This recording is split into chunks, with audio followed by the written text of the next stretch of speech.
مولانا افسر صاحب قبلہ، سامعین محفل، میرے ابن آدم کمیٹی کے تمام مسلمان بھائیوں، السلام علیکم ورحمۃ اللہ تعالی وبرکاتہ۔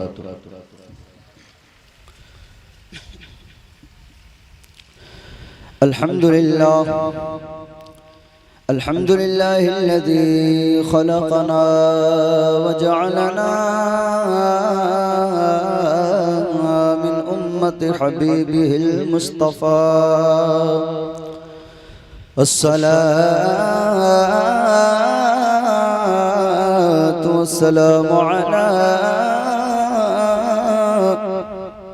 سيد الراشدين إمام القبلتين جد الحسنين محمد خير الورى، وعلى آله التقى والنقى كثيرا كثيرا إلى يوم اللقاء. أما بعد، فأعوذ بالله من الشيطان الرجيم. بسم الله الرحمن الرحيم.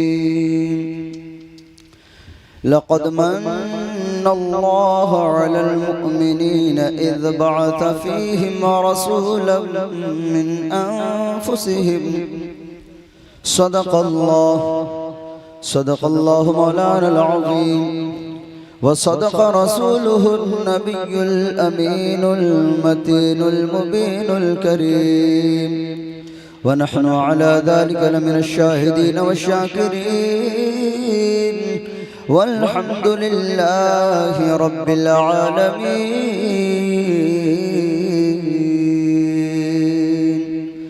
غوث اعظم بمن بے سر و ساما مدد، قبلہ دی مدد، کعبہ ایمام مدد، قادری یمنار یا غوث اعظمی زنم، دمزہ شیخ امام احمد رضا قطب عالمی زنم. امداد کن از بند غم آزاد کن، در دین و دنیا شاد کن یا غوث اعظم دستگیر. الہی خیر گردانی بحق شاہ جیلانی، الہی خیر گردانی بحق شاہ سمنانی، الہی خیر گردانی بحق معین الدین اجمیری. مدد کن یا معین الدین، مدد کن یا معین الدین، مدد کن یا معین الدین، مدد کن بحق خواجہ عثمان ہارونی. اے اشرف زمانہ زمانہ مدد نما، درہائے بس دراز کلید کرم کشا. اشرف نہنگ دریا دریا بسینہ دارت، دشمن ہمیشہ پرغم بذکر تو دوست دارت. سرورہ شاہ کریمہ دستگیرہ اشرفہ، حرمت روح پیمبر یک نظر کن سوئے ما محترم و محتشم سامعین محفل. ماشاءاللہ بہت ہی مبارکباد کے لائق ہیں آپ تمامی حضرات، اور بالخصوص ابن آدم کمیٹی کے تمام بھائیوں. میں دل سے دعا دیتا ہوں اللہ تبارک و تعالی آپ کے زندگی کو اسی طریقے سے سجا دے جس طریقے سے آپ نے پیارے محبوب کی اس محفل کو سجایا ہے. کہہ دیجئے آمین. اور کچھ دیکھیے میں ایک بات کے معاملے میں بہت زیادہ سخت ہوں، بہت زیادہ، اور میرے خاندان والے بھی سامنے بیٹھے ہیں تو بھی مجھے پرواہ نہیں ہوتی. اگر آپ توجہ کے ساتھ سنیں گے تو سناؤں گا. اپنی تعریف کروں دھکا مار کے مجھے باہر کر دیجئے گا، آپ کو پورا حق ہے. لیکن میں یہاں پر آیا ہوں اللہ اس کے رسول کا ذکر کرنے کے لیے. بے توجہی کے ساتھ سنیں گے اپنی جگہ لے لوں گا، تو زبردستی مجھے سنانے آتا ہی نہیں ہے. اس لیے یہ انسانی زندگی کا اصول ہے. اگر آپ مجھے اپنا درد دل سنائیں اور میں نہ سنوں پھر لوں تو آپ کو یہی محسوس ہوگا لگ رہا ہے کہ میری بات حضرت کو ناگوار گزر رہی ہے. تو کل سے آپ کبھی اپنا درد دل مجھے نہیں سنائیں گے نہیں سنائیں گے. کیوں؟ حضرت نے منہ پھیر لیا. بھائی اگر میں توجہ کے ساتھ آپ کی بات نہ سنوں، آپ اپنی بات نہ سنا، میں پروردگار کی بات کیسے سناؤں؟ میں اس کے پیارے محبوب مالک مختار کی بات کیسے سناؤں؟ اگر آپ توجہ کے ساتھ محبت کے ساتھ سنیں گے تو انشاءاللہ ضرور سناؤں گا. سننا چاہتے ہیں تو مول دیجئے سبحان اللہ. جو جانے والے تھے چلے گئے. میں حضور سید صاحب قبلہ کی بارگاہ میں ایک عریضہ پیش کروں گا کہ 2 شعر پڑھنا چاہتا ہوں. حضور اجازت ہے؟ چونکہ کسی شاعر نے کہا تھا کہ میرے دل کی زمین پر ہے قدم زہرا کے بچوں کا. جی جی جی انہی کے قدموں کی برکت ہے جو ہم غلاموں کی بس گاڑیاں چل رہی ہیں. اور الحمدللہ مجھے سیدوں سے محبت اس لیے اور زیادہ ہے کہ میری ماں سیدہ ہے. الحمدللہ میری ماں سادات گھرانے سے ہے. الحمدللہ حمداً کثیرا. اس لیے ہم سیدوں سے اور زیادہ پیار کرتے ہیں. اور پھر وہ اللہ کا فرمان قُلْ لَا أَسْأَلُكُمْ عَلَيْهِ أَجْرًا إِلَّا الْمَوَدَّةَ فِي الْقُرْبَى. اے میرے محبوب آپ فرمائیے اپنی امت سے اے میرے امتیوں میری وجہ سے تمہیں سب کچھ ملا, بدلے میں تم دے تو کچھ نہیں سکتے ہو. اگر دینا چاہتے ہو میری آل سے پیار کر لینا. جو میری آل سے پیار کرے گا کل قیامت والے دن وہ میرے ساتھ جنت میں جائے گا. سبحان اللہ. اگر آپ چاہتے ہیں کہ حضور کے ساتھ جنت میں جائیں, دنیا میں رہیں, حضور سے محبت کریں, حضور کی آل سے پیار کریں, قسم بخدا کل قیامت والے دن اگر یہ سید کہہ دینا یا رسول اللہ یہ میرے در کا کتا ہے, تو قسم بخدا کوئی بھی فرشتہ آپ کو پکڑ نہیں سکتا ہے. بلکہ اگر سید کہہ دے کہ میرے در کا کتا ہے تو سارے فرشتے آپ کے قسمت پہ رقص کریں گے. اس کی شان کیسی ہے کہ نبی والوں نے اسے اپنا غلام بنا لیا ہے. میرے محترم بزرگوں اور ساتھیوں, دنیا میں یا آخرت میں جس کے ڈنکے بجے ہیں یا جس کے ڈنکے بجیں گے وہ حضور کی محبت کی وجہ سے بجے ہیں. اور کل قیامت والے دن تک جس کے شانوں کے پرچم اگر بلند ہیں تو حضور کی محبت کی وجہ سے بلند ہے. اگر دل میں سب کچھ ہو, بندہ بہت زیادہ ساجد بھی ہو, سجدہ بھی کرتا ہو, دل اگر عشق مصطفیٰ سے خالی ہو تو اس کا نام ابلیس رکھ دیا جاتا ہے. اس کے تمام عبادتوں کو منہ پر مار کے بارگاہ مردود کر دیا جاتا ہے. لیکن دل میں جب پیار ہو اور ہو حبشی اور ہو سچا غلام تو فتح مکہ کے رس کعبے کے چھت پہ چڑھا دیا جاتا ہے اور بتا دیا جاتا ہے جو نبی والا ہوتا ہے اس کی عظمتوں کو یوں ہی بلند کر دیا جاتا ہے. آپ اگر نبی والے ہیں تو مجل کے بولیے سبحان اللہ. 2 دن پہلے میرا بہت خطرناک ایکسیڈنٹ ہوا, بدن میں درد ہے, لیکن ان سیدوں کی دعاؤں کی برکت ہے جو الحمدللہ بولنا. بہت خطرناک اور رب نے بچایا, آج آپ کے سامنے موجود ہوں. ورنہ جس طریقے سے ایکسیڈنٹ ہوئے ایک ڈنگا میں, لوگ کہہ رہے تھے اس طریقے سے ایکسیڈنٹ ہونے کے بعد کوئی بچتا نہیں ہے. میں نے کہا بات دراصل یہ ہے وہ نہیں بچتے ہیں جن کے اوپر سیدوں کا سایہ شفقت نہ ہو, جن کے اوپر ولیوں کا فیض برس رہا ہو. ان کو کون مار سکتا ہے اگر رب نہ مارنا چاہے. میرا محترم بزرگوں اور ساتھیوں, بڑی تیزی کے ساتھ آدھے گھنٹے کا ٹائم ملا اور 1:55 ہو رہا ہے. 1:50 سے تقریر اگر مان لے شروع تو انشاءاللہ میں کوشش کروں گا 1:15 تک حضرت ختم کر لوں, اپنی گفتگو سمیٹ لوں. اگر 2-4 منٹ ادھر ہو جائے تو حضور سید صاحب معذرت چاہتا ہوں. عرض یہ کر رہا تھا, اللہ تبارک و تعالیٰ نے قرآن مقدس میں کیا فرمایا, لَقَدْ مَنَّ اللَّهُ عَلَى الْمُؤْمِنِينَ إِذْ بَعَثَ فِيهِمْ رَسُولًا مِّنْ أَنفُسِهِمْ. بے شک یقیناً اللہ تبارک و تعالیٰ نے مومنوں پر احسان فرمایا ہے. کیا کیا ہے؟ کیا کیا ہے؟ احسان فرمایا ہے کہ ان میں اپنا پیارا محبوب بھیجا ہے. میرے محترم بزرگوں اور ساتھیوں, آپ پورے کا پورا قرآن اٹھا کر پڑھیں. آپ توریت انجیل و زبور اگر پڑھنا چاہے تو پڑھ سکتے ہیں. آپ پورے قرآن کا مطالعہ کیجئے, آپ تمام حدیث کی کتابوں کا مطالعہ کیجئے. کہیں پر بھی اللہ تبارک و تعالیٰ نے یہ نہیں فرمایا قرآن میں کہ ہم نے تمہیں جو نماز کا حکم دیا تو اے میرے محبوب کے امتیوں ہم نے تم پر احسان کیا. جو تمہیں نماز, روزے, حج و زکوٰۃ کا حکم ملے تم پر احسان کیا گیا.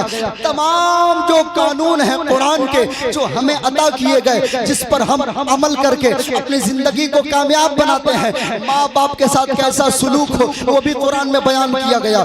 ہم انبیاء کی فضیلت کو مانیں, انبیاء کی تعظیم کریں, یہ سب کچھ قرآن میں بیان کیا گیا. لیکن کبھی بھی اللہ تبارک و تعالیٰ نے قرآن میں اور جگہ ایک جگہ کے علاوہ یہ نہیں فرمایا کہ ہم نے تم پر یہاں احسان کیا, یہاں احسان کیا, یہاں احسان کیا. نہیں, بلکہ جب باری آئی اپنے حبیب کی تو فرماتا ہے لَقَدْ مَنَّ اللَّهُ عَلَى الْمُؤْمِنِينَ إِذْ بَعَثَ فِيهِمْ رَسُولًا مِّنْهُمْ.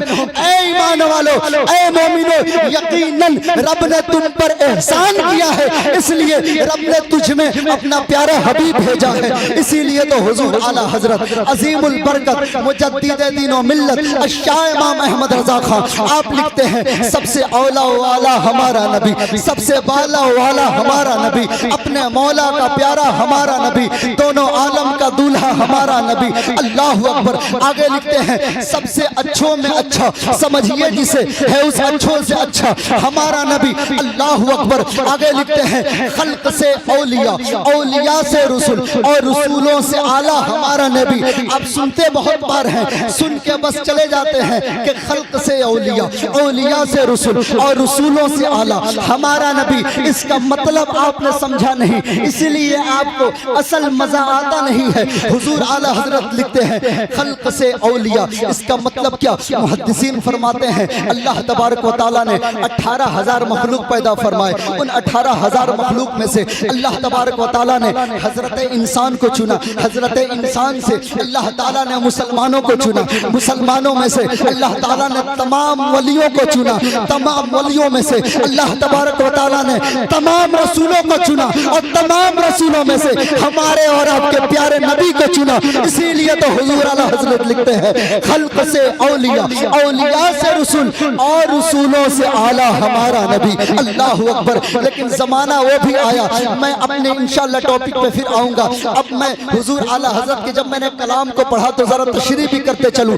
جب لوگوں نے یہ کہا، اور آج بھی حضور کے شان میں گستاخیاں کی جاتی ہیں، اسٹیجوں سے، ممبروں سے، اپنے مسجدوں سے یہ گستاخیاں کی جاتی ہیں، اور چونکہ جوکر نائک جرجیس جیسے بدبخت ملعونوں نے حضور کے شان میں گستاخیاں کی، اور بڑے بڑے بدبختوں نے، سعودی کے ڈالر پہ بکنے والوں نے یہ کہا وہ کچھ کر نہیں سکتے، وہ کسی کو بچا نہیں سکتے، ان کو تو خود کا ٹھکانہ نہیں ہے، وہ کیا کسی کو بچائیں گے۔ بلکہ میں ایک بات اور آپ کو بتا دوں، الحمدللہ میری جس مدرسے سے فراغت ہے، جامعہ امام احمد رضا مہاراشٹر رتنا گری کوکن، اس مدرسے کے ایک اسٹوڈنٹ رہ چکے ہیں حضرت علامہ حافظ احسان اقبال سری لنکا۔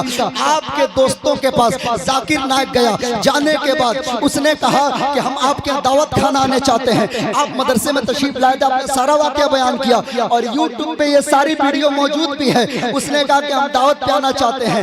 انہوں نے فون کیا حضرت حافظ احسان اقبال صاحب کو کہ حضرت آپ بھی تشریف لائیں دعوت پر۔ حضرت حافظ احسان اقبال صاحب آئے، کیمرہ لگ گیا، اور پہلے ہی کہہ دیا گیا تھا کہ ہمارے ایک مولانا صاحب ہیں، وہ آپ سے کچھ سوال و جواب کرنا چاہتے ہیں۔ اس لیے جوہلا لوگوں کو تابع کر لینا یہ بہت آسان بات ہے، لیکن جب ایک عالم دین ہو، اور جب حضور اعلیٰ حضرت کا سچا غلام ہو، حضور سے پیار کرنے والا ہو، اس کو ہرانا یہ سب کی بس کی بات نہیں ہے، بلکہ حضور کے غلام کو کوئی ہرا ہی نہیں سکتا ہے۔ ذاکر نائک نے کہا تھا ممبئی کے دھرتی پر، سنیے آج یوٹیوب کے ذریعے، انسٹاگرام کے ذریعے، فیس بک کے ذریعے آپ کے عقیدے کو بگاڑا جا رہا ہے، آپ کو ورغلایا جا رہا ہے کہ جو تم ولیوں کے مزار پہ جا کے ہاتھ اٹھا کر جو تم دعا کرتے ہو، جو تم وسیلہ لیتے ہو، جو تم اپنے نبی کا وسیلہ لیتے ہو، جو تم بار بار دعا میں کہتے ہو یا اللہ سیدنا عبد القادر جیلانی حضور غوث پاک کا واسطہ میری دعا کو قبول فرما لے، یا اللہ حضور کے شہزادوں سیدوں کا واسطہ ہماری دعاؤں کو قبول فرما لے، یہ حرام ہے۔ اس نے ممبئی کے دھرتی سے بھیونڈی سے کہا تھا۔ آپ نے فرمایا اے ذاکر نائک سن لے، اگر تو نے قرآن پر نعوذ باللہ تو نے تہمت لگایا ہے،